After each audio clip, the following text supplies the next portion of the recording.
Abandoned buildings are quite common around the world. Structures that once served a purpose and housed human activity, but that no longer do either of those. Well, what happens when those buildings have seen suffering? What happens when those buildings have seen death? Well, many believe that our energy, our soul, sometimes doesn't go away when we physically do.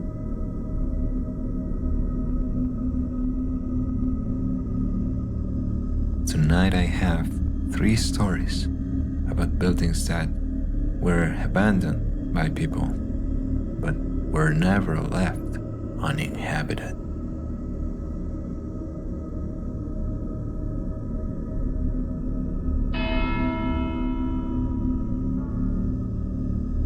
So, last year, I went to Manila to visit some friends from college.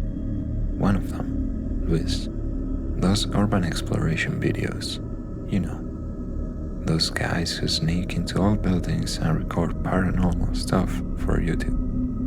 I'd never gone with him before. That weekend, he invited me. He said, "We're heading the film center." Now, if you're from the Philippines, you've probably heard the stories about that place. The one near the cultural center of the Philippines, by the bay. They say when it was being built, the scaffolding collapsed and workers got trapped in the wet cement, and the government covered it up. The building's still there, looks half abandoned, even though they use some parts of it for events. Anyway, we got there around sunset. The sky was that dull orange color that makes everything look older. The place is massive. Thick concrete pillars, white steps covered in moss, and those square, boxy windows that look dark even when the sun's still out. You can smell the sea from there, but the air has this mix of salt and dust, like metal that's been sitting too long. Luis found a loose panel on the side where the maintenance guys usually go in. Inside, it was pitch black, except for our flashlights. You could still see the outlines of the big theater seats, rows and rows of them, covered in dust and pigeon droppings. The air was heavy. You could taste it almost. He kept filming, cracking jokes to calm himself down. I wasn't laughing. The deeper we went, the colder it got, even though outside it was still hot. In the middle of the hall, there is this section where the cement looks uneven, like it bubbled up and hardened that way. Luis tapped it with his shoe and said, "That's where it happened, man. Under this spot." I didn't want to stand there, but before I could say anything, we both heard this dull thud, like someone knocking from underneath the floor. Once. Then, again. We froze. Luis turned the camera toward the ground, but nothing moved. The sound came again, a little louder this time. 3 knocks in a row. I said, "Let's go," and he accepted, but he still kept recording as we backed away. The beam of his light caught something on one of the columns, a handprint, not painted, not dirt. It looked pressed in, like the concrete hadn't fully set in when someone grabbed it. There were more once we started noticing them. Faint shapes of fingers, palms, reaching up the walls. I don't even remember how we got outside. I just remember the air hitting me and realizing I'd been holding my breath. Later, my friend checked the footage. The audio picked up something we didn't hear while we were inside. A voice, muffled and low, right after the knocks. just says, please. He doesn't go exploring anymore, and I don't drive by that place at night, because every time I see it, I swear the shadows inside the windows look like they're still moving, like the workers never left.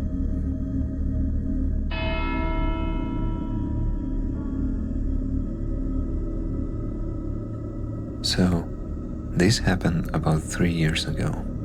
Me and my 2 friends, Ryan and Jess, were on this mini road trip through upstate New York. We were just looking for random small town stuff to film, like dinners, old gas stations, that sort of aesthetic. Ryan's the type of guy who loves creepy places. Every time we passed an abandoned building, he'd slow down and go, "We should check that out." Anyway, on the second day, we stopped at this dinner outside Poughkeepsie. We were eating, and our waitress overheard us talking about abandoned places. She told us, dead serious, "If you're looking for creepy, there is the Ridgeview Asylum up the hill, but don't go at night." Of course, that's all Ryan needed to hear. So, later that afternoon, we drove up his winding road surrounded by forest, and it felt like we were driving into nowhere. We finally saw the place through the trees. Huge, gray, broken windows, vines everywhere. The kind of building that looks empty, even in daylight. We parked by the fence. The gate was bent, like someone had forced it open before.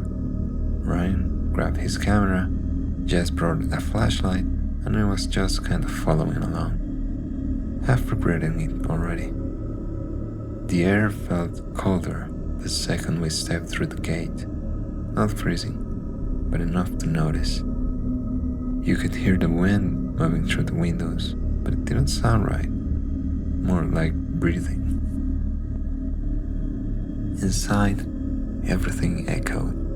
Old wheelchairs, broken tiles, graffiti. Someone has spray painted "Help Us" on one of the walls. Typical, right? Ryan was laughing about it. I just kept looking over her shoulder. She said she heard something upstairs. That's when we found the staircase. Narrow metal railing, cracked steps, leading up into pitch darkness. Ryan said, "That's where the special ward was. Let's go up." I told him we should check it out in daylight, but he was already halfway up with the camera rolling. Jess followed, and I didn't want to be the one waiting alone, so I went too. Halfway up, there was this sound, a slow tap. Ryan turned with the flashlight, aiming it down the stairs. That's when we saw her. She was standing at the bottom, pale, barefoot, wearing what looked like a hospital gown, one sleeve torn. Her head was tilted, like she was trying to recognize us. Ryan sighed, "Mom, are you alright?" She didn't move. She just started climbing the stairs, slowly, one step at a time. I swear every time her foot touched the step, the sound was wrong, too soft, like the air was swallowing. When she reached the middle of the staircase, the light hit her face. Her eyes weren't brown, they weren't white, they were just black. Jess screamed, and that snapped us out of it. We bolted down the hall and out the same door we came in through. When we got back to the car, Ryan still had the flashlight in his hand. He noticed something on it. Fingerprints, small grayish, like someone had pressed dusty hands all over it. Later, when we checked the footage back at the motel, the video glitched right when she started climbing, but right before the camera cut out. You can hear her voice, low and close to the mic. Ryan deleted it the same night. We don't talk about it much now. Sometimes we just remember what happened and, well, it's not such a pleasant memory.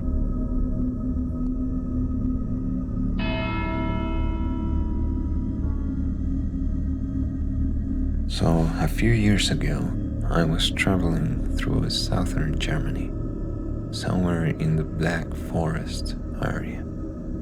It was off-season, barely any tourists around.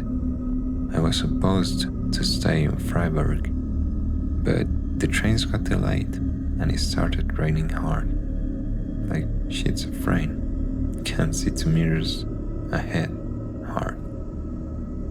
I ended up booking a night at this small family-run guest house I found online. The reviews said it was quiet and old-fashioned, which was true.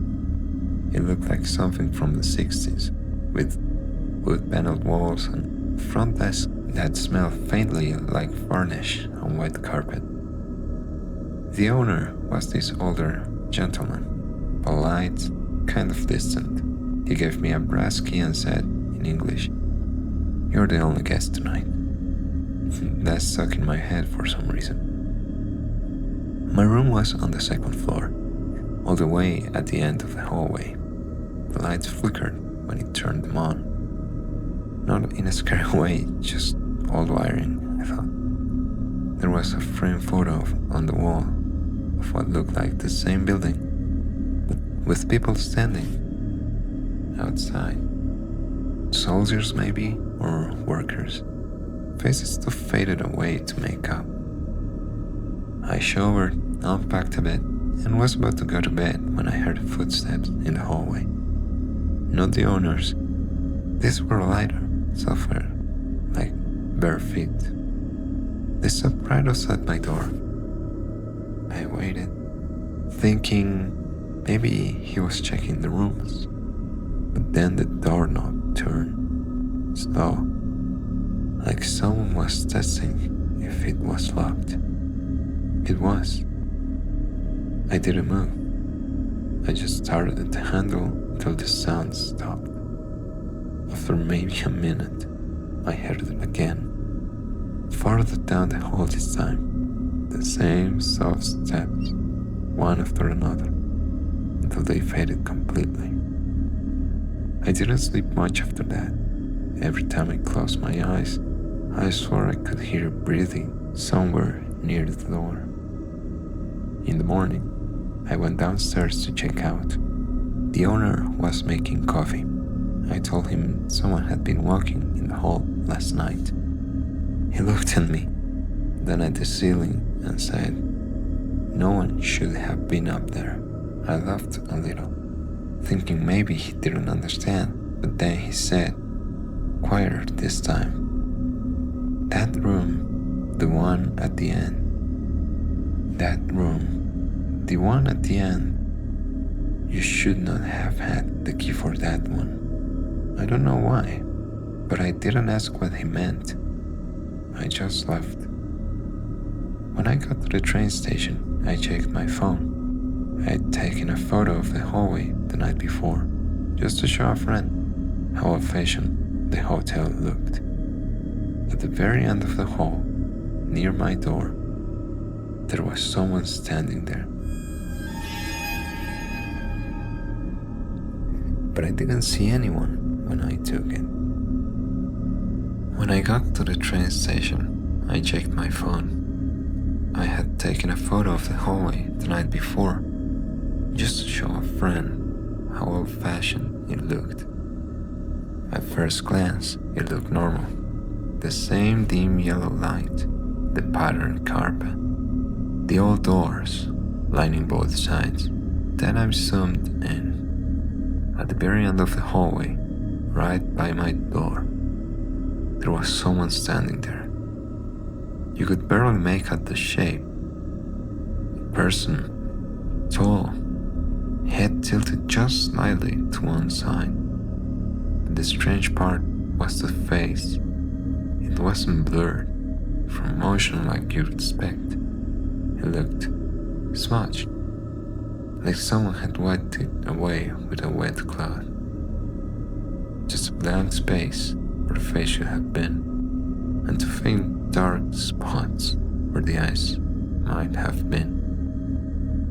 And their feet bare, pale against the floor, even though I'd only heard the sound, never seen them. I stared at it for maybe a minute, trying to convince myself it was a reflection or a trick of a light. But the longer I looked, the more I realized the hallway light didn't line up right. The shadow the figure cast went toward the light, not away from it. I just decided to delete the photo and maybe try to forget that it even happened. But it still comes to my mind quite often.